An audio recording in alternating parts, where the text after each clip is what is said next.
Hey everyone, it's Mr. Flying Pig HD here with a little Pigcast podcast episode for you. Just going to have a chat about some stuff. It's been a while since I've done one of these. I don't do enough of these. I'm going to try and do a lot more of them. I think it's going to be a lot easier for me to do these type of podcasts. Just like this with no video, no setup, not getting anybody involved. Just me talking into my phone effectively for anybody that is insane enough to listen along. Hope you've been having a good day. It's Monday, the 28th of November, I believe. I'm pretty much in a daze at the moment. I don't have a freaking clue what day of the week it is. Still disgusted by the Manchester United game at the weekend against West Ham. They're absolutely sickening not to win that game. But we are struggling at the moment. 4 games on the bounce, no wins in the league, just draws. I mean, it is just piss poor. I mean, that Portuguese Mr. Bean, you know, has made some errors with his selection problems. I mean, not only does he look like Mr. Bean, he's starting to freaking act like Mr. Bean as well now with his selections. I don't get it. I just do not get it. I'm expecting him to, fuck up a painting of Wister's mother and try and draw out a cartoon Zlatan Ibrahimovic on it. That's what I'm thinking from Jose Mourinho next. So, something's got to change at Manchester United. Something's got to give. Saw a little article earlier about Ander Herrera just saying Manchester United are just having no luck at the moment. Luck is completely against United. And, he thinks that United can overturn the slump in form that we're in at the moment in terms of getting results, and we can turn it around.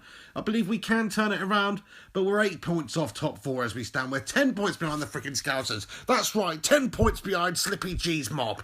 How is that possible? I mean, no matter who you are, what team you are, if you're 10 points behind Liverpool, then you are shit. And I know Liverpool are good at the moment. They've got Jurgen Klopp in there. He's one of the best managers in the world. Plays lovely attacking football. Always goes for it in every single game. You've got to give him that.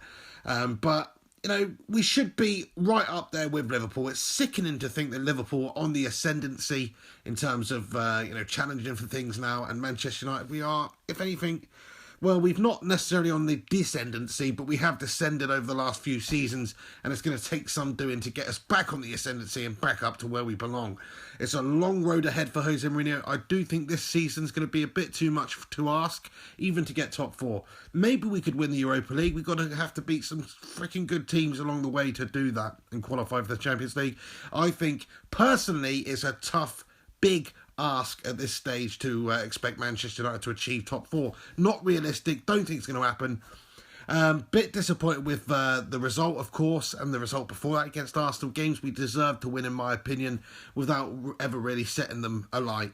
I think Paul Pogba's had a good game against West Ham. At least there's one positive coming out of this run at the moment. It's that Paul Pogba seems to be playing better. You look at how he's played the last few games. He's been solid as a rock. He's been making things happen. So, mad respect, mad props to Paul Pogba. Keep it up, Pogs. Keep it up, son. Saying that, though, £89 million is a big price tag to live up to. And he's still, even with his improved performances, is not playing like an £89 million player. I don't give a shit what you say. So, very disappointed about, United in general. Don't even want to talk too much about United because it's just sickening, man. It's absolutely sickening.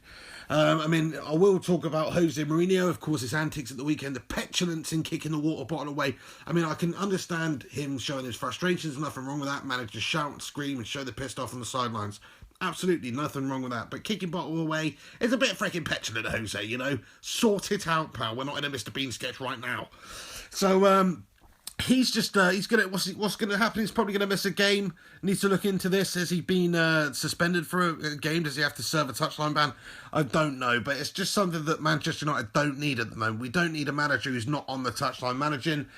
Just read it. It says Jose Mourinho has been charged with improper conduct following Manchester United's draw with West Ham at the weekend. He was sent to the stands for the second time this season during the 1-1 Premier League draw with Slaven Bilic's Hammers at Old Trafford on Sunday. Now, it's just not good enough. Okay, it was John Moss that sent him off. They've got previous kicking a walk on the touchline and frustration. It's piss poor, man. Do you know what I mean? The referees had a mare. Paul Pogba was put for diving. It wasn't a dive. It's just a reactionary thing from Paul Pogba. Absolute bollocks decision from the referee. The referee's a complete fat wanker and needs to sort his life out. But at the same time, Jose Mourinho, you've got to stop being so petulant, pal. It's not becoming of you, son. It's not becoming of you. He's got until the 1st of December to respond to the charge. I don't know if he is going to be... it does say he's given a one-match touchline ban and fined £8,000 and warned as to his future conduct by the FA following the incident. Oh, that's the previous incident. So I don't think he has been given a touchline ban on this one. But if he has, then that's not good. That's not freaking good. We don't need that shit. That's all I'm saying. Another big story at the moment is of course, that Coutinho, the only good thing to come out of this freaking weekend was that Coutinho got horrifically injured. I know that's a terrible thing to say, but it is the Scousers we're talking about, and they are 10 points ahead of us, so fuck them. Jurgen Klopp insists Liverpool can handle the absence of injured forward Philippe Coutinho. I actually think they can as well. That's the depressing thing at the moment. They're flying high. Jurgen's got them attacking well, playing good football. Coutinho's proven to be one of the most effective players in the league, so it's a big loss. It's a big loss for any side at this moment in time. In terms of his form, he'd probably get into any side in the league. So, Philippe Coutinho injured, it looks like, until January. I think it maybe is the same sort of injury that Gareth Bale had recently as well, so it's going to keep him out for a little amount of time. And that is not good for Liverpool fans, but good for everybody else, because hopefully that means Liverpool's season are just going to implode now, and they're going to really struggle without their key man up top there. And he is a key man for them, no doubt, one of their best players. As I say, one of the most effective in the league. So, got to give respect to Coutinho, but he is injured. That only can benefit United, quite frankly. But yeah, in the footballing world, Manchester United fans, how are you feeling at the moment? How's it hanging, guys? Do we need some sort of psychiatric help? I'm thinking that I do. I don't know how you guys feel. I feel like I need to just lay on a shrink's couch and have him just listen to me talk about Manchester United for an hour and a half, just unload my frustrations. That's why I'm doing this. You guys are my psychiatrist. But really just, it's just beyond belief, isn't it, how shit Manchester United are in terms of picking up results at the moment. I know the performances have been decent, we've been improving in terms of performances, but you got to win the games. It's all about results. I'd rather play shit and win games than be in second place, first place at the moment, looking forward to Champions League football guaranteed. Not playing good football, deserving to win games and not doing that. It's the opposite to Louis van Gaal. Louis van Gaal, okay, sometimes we play shit and we get beat, but also sometimes we play shit and we would win. At the moment, we're playing good and we're getting beat, and, it's absolutely gush-tastic. It's absolutely gush-tastic, guys. What do you think about where's it going wrong? I think a big key factor, I mentioned it in my match reaction video, big key factor behind it is just the fact that we are not a consistent side. We don't have the same players playing week in, week out. The game against Feyenoord, we've battered them. We've made them look like a bunch of melts. The team's performed. Mkhitaryan's performed. Wayne Rooney's had his best game in years. And they don't start the next game. They do not start the next game. Jose Mourinho's just, consistently... I can't even use that word of Jose, actually. What am I doing? He's just mixing things up all the time, playing the squad. He's used to playing a squad, and doesn't fit United. You don't win championships that way, in my opinion. I mean, okay, there has been teams that have done it where there's a lot of squad rotation, that sort of thing, but you've got to have a nucleus, a core of key players, and you've got to reward performances as well. Mkhitaryan has come in there. He's not played hardly any games for Manchester United this season. I don't know why. What's he said to Mourinho? Does Mourinho have something against Armenia or something? I don't know. But, he's not selected him, and when he does select him, he performs against Feyenoord, puts in a great performance, gives us loads of attacking verve, loads of outlet, bags of energy, great performance from Mkhitaryan. And what the fuck does Jose Mourinho do? He leaves him on the bench for the game against West Ham. I don't understand that logic. What is the logic behind that? It sickens me to my very core. And then Wayne Rooney, like I say, he's performed his best game for years, really, against Feyenoord. Pulling the strings, absolutely fantastic. What happens? What's his reward? Bench. I don't get it. I really don't get it. Mourinho's got to sort something out. He's got to get the team playing a consistent way with a consistent set of players, a core nucleus of players. I mean, come on. That's the old-fashioned way. Let's do it the old-fashioned way. This is United we're talking about. Piss poor.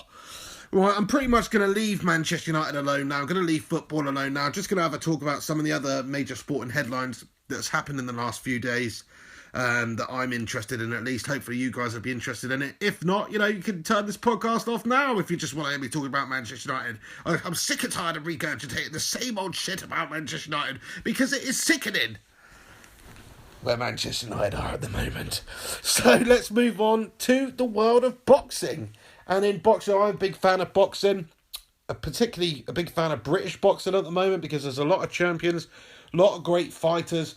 I mean, the heavyweight division has been ignited in recent years, and that's down to British boxing. Before that, it was a real slogfest of shit, quite frankly. After Lennox Lewis, what have we really been tripped to over the years? Vladimir Bitchko. I shouldn't say that. Probably kick this. Well, he would kick the shit out of me. He's Vladimir Klitschko, for fuck's sake. But Vladimir Klitschko has been stinking up the place with his hug jab all over the years. Finally gets beaten by the Gypsy King Tyson Fury, and you know the heavyweight division is now ignited. The champion was slain. You've got people like Anthony Joshua, who looks like they're just the next best boxer in the world. He's just waiting for a title shot, basically looking like he's going to be facing Vladimir Klitschko in the new year as well. And then even a couple of guys who cannot get anywhere near a title shot, the likes of David Haye, Shannon Briggs, etc., all very interested at the moment. Shannon Briggs has been calling David Haye out for a very long time, and David Haye said he would fight him if he took a fight on his undercard and won it last time he fought against some bloke, Mark Demori, was it? Some melter anyway, who David Haye just looked like a complete muppet because, you know, David Haye's a fantastic boxer. But anyway, where was I going with this? David Haye has now accepted a fight with Tony Bellew, the cruiserweight champion of the world, one of those WBA, WA. So I get freaking confused, okay? I'm not dyslexic, but in terms of boxing titles, I am. Because there's so many of the freaking things. He's the WBA, WBA, WBC, WBP, who gives a shit, but he's the champion of it. Tony Bellew, who is a complete, slugger, to be fair. He's tough as old boots. He's a scouser, so immediately that means I take a dislike to him. But he's a good boxer. He's a very good boxer. Is he on David Haye's level? I don't think so. I think David Haye is worlds apart from Tony Bellew. David Haye comes in for a lot of criticism because of the Klitschko fight, really. It's always difficult facing somebody like Klitschko who's got the range on you, he's got the size on you. He's great with his jab, he's a great technician, he's very safe. And he will just, fight the fight his particular way. And it's very hard to make an impact. I do think David Haye should have gone a lot more for it. Come on, David. This is your freaking opportunity to win the world title off Vladimir Klitschko. And you don't even go for it, pal. You don't even freaking go for it. It still sickens me to this day. But since then, he's not fought that many times, but he dismantled Chisora. I've always rated David Haye. He's a cruiserweight, really. He's just put on the size. Fantastic cruiserweight. But I think he's too quick, too powerful for Tony Bellew. In terms of size, the tail of the tape, etc., they're both 6'3", they're both big lads. Tony Bellew will probably come into this fight on March 4th at about 14.5 stone. David Haye probably a bit heavier, maybe 15.5 stone, maybe even a bit less, because he'll want to be shedding the weight to keep that pace up, being up against a faster cruiserweight, somebody who's got that quicker reactions, quicker reflexes than some of the heavyweights that David Haye has been used to fighting. Does that mean Tony Bellew's not got a chance? Absolutely not. He's got a chance. He's tough as old boots. He's got a lot of will. But he does take punches. He has been knocked out. Got knocked down in the last fight in the first round. Came back, showed a lot of heart at Goodison Park to win the fight. David Haye hasn't fought anybody of note, really, since the Klitschko fight, apart from maybe Derek Chisora, which was a good fight for him. He totally dismantled Chisora, and make no mistakes about it. Chisora's a bit of a knob cheese, but he's a freaking tough bloke. He's a good boxer, and David Haye dismantled him, and I think it was the 5th round. Very convincing from David Haye, that was.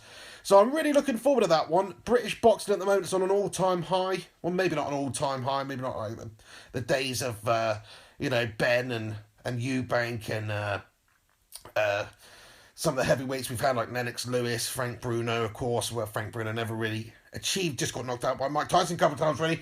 But British boxing is there's definitely been a resurgence, and boxing at the moment is very popular. It's popular, maybe not as it has always been, but still very popular, and Britain is contributing majorly to that. So that's excellent. I'm really excited about where boxing's at the moment, and that's just the heavyweight division that I've talked about. There's other great boxers out there, of course.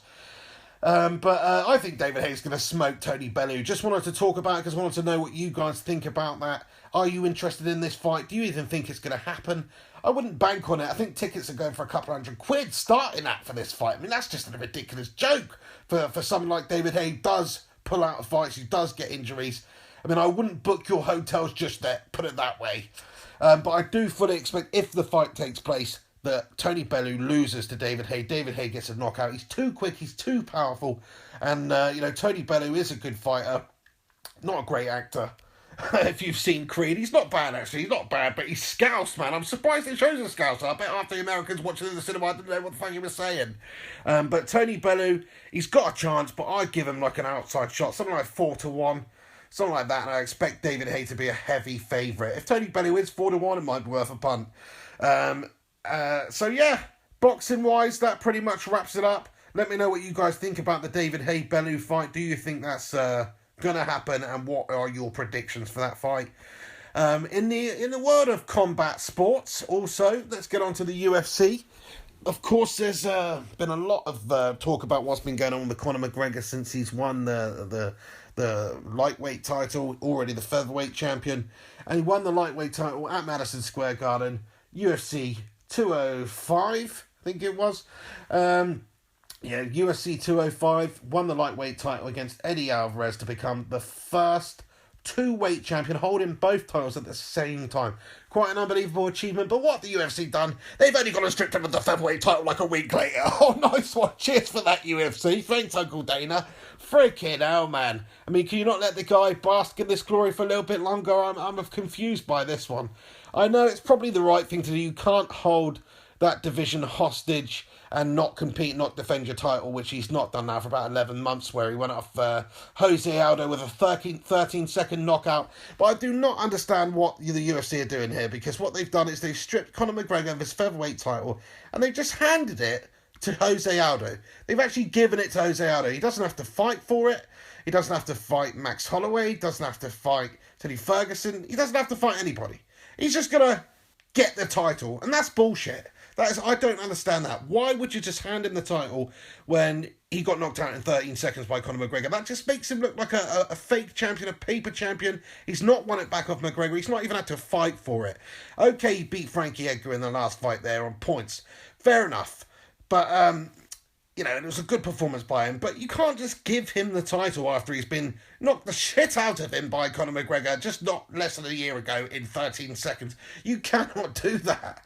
I mean, he would surely rather have the McGregor rematch. Surely you want the McGregor rematch. If you've lost in 30 seconds, been made to look a right mug, you want to get back on that horse and you want to try and avenge that defeat. But, I don't know. He's just been gifted the title. I don't understand how it works. I don't know why that's happened. I don't even know why they couldn't allow Conor McGregor to hold on to it for a little bit longer and just see where his head's at. I mean, he's just had a ridiculous run. He's found out his missus is pregnant, or he knew that a while ago. He's expecting the child in May. And, his missus doesn't want him to fight because he gets stressed out, etc. But, blokes are blokes. Okay, blokes are blokes. Now, maybe he'd want to accept a fight in a couple of months. He's on a bit of a burnout at the moment. He's fought a lot of times, culminating in this huge event in Madison Square Garden where he's won the lightweight title and become a two-weight world champion. So I think he just needs a bit of chill time. But I think Conor McGregor strikes me as the type of bloke, based on how many fights he's had over the last couple of years, which is a lot by UFC standards, that he would want to have another fight reasonably soon. And if that is the case, then why not at featherweight? I mean, he is a big featherweight. It takes him a lot to get down there. He looks gaunt and he looks all kinds of messed up when he's on the scales for the weigh-in, just to make 145 pounds. But he does that. He does do it, and he's the king of the featherweight division. He's dismantled Jose Aldo, the longest-serving champion, the only serving champion up until that point in the featherweight division, in 13 seconds. Made him look a right mug. So you've got to give Conor McGregor his dues, and in my opinion, I think it's a little bit hasty from the UFC, and I don't understand why they've not got together with him, done some sort of presentation, some sort of media conference, anything, just to say this is what's happening. Conor McGregor is privy to it. He's happy about it. He's not going to be defending a featherweight anymore. He's focusing on lightweight. Might even go up to welterweight and challenge Tyron Woodley for the title. Whatever. Not just announce that he's been stripped of the title and leave Conor McGregor in the dark. Conor McGregor, as I say this now, this is about a day or 12 hours or something after the initial announcement or the official announcement from the UFC that Conor McGregor had been stripped. And he still hasn't said anything on social media, which is quite strange, quite rare for Conor McGregor. I think he's genuinely a bit pissed off. He's still in chill mode at the moment. And he doesn't need this shit going on. He's been stripped of his title. You've won 2 titles. You're an absolute legend of the sport already. You're still a young man. You've just done something that nobody else has done, and we're taking it away from you. It's fucking bullshit. So, I don't understand it. Let me know what you guys think about that. Do you think Conor McGregor's even going to return? He's having his baby in May. Fatherhood, etc. What's going to happen with that. I can only imagine that his missus will not be too happy about him fighting. People's perspectives change when they have children. And he's already a multi-millionaire from what he's done in the last couple of years. He probably doesn't need another penny. He could probably make enough money in endorsements, sponsorships, movie roles, etc. over the next however many years to never fight ever again. Getting punched in the face is not the nicest thing to do, especially if you're his missus sat in the crowd watching him getting punched in the face. And he is a great technician, but it's just a matter of time. Everybody gets battered at some point. Everybody loses. So, you can understand it if she doesn't want him to fight, especially while she's playing. She doesn't want to stress the baby out, etc. I get that. But I just think it's a hasty decision from the UFC. I'm very disappointed in it because I just was expecting to hear something officially from the UFC and Conor McGregor in conjunction with each other. That's what it is. They've just announced it. It's a pile of shit. What do you guys think about it? Please do get commented with your thoughts and opinions. But that pretty much wraps it up now. Just thought I'd have a chat about some of the things that I'm thinking about at the moment. Manchester United, of course, disappointed me as per usual. Very disappointing indeed. It's just absolutely fantastic. Don't even want to think about it. Don't even want to talk about it. We've got to get ourselves back on track as soon as possible. We have to win games. I don't care if we play shit. I don't care if it's Vanguard tactic as long as we pick up the 3 points. That's all we need at the moment.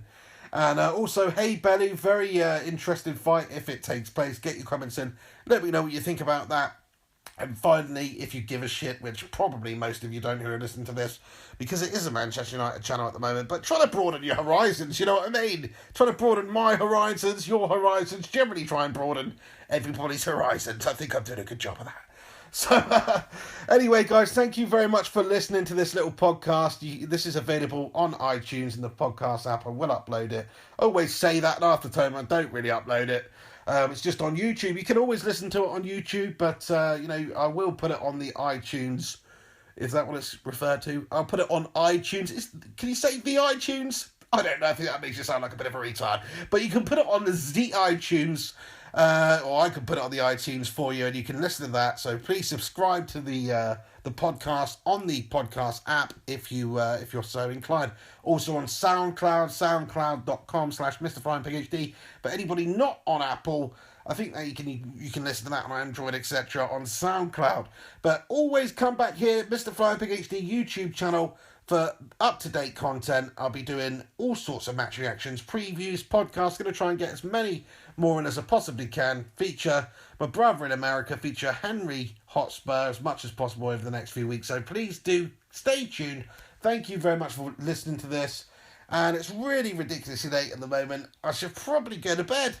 But, appreciate you guys listening to me. I hope I've given you something to listen to while you're on the toilet, squeezing out a fatty, or on the bus with a bloke drooling on your shoulder.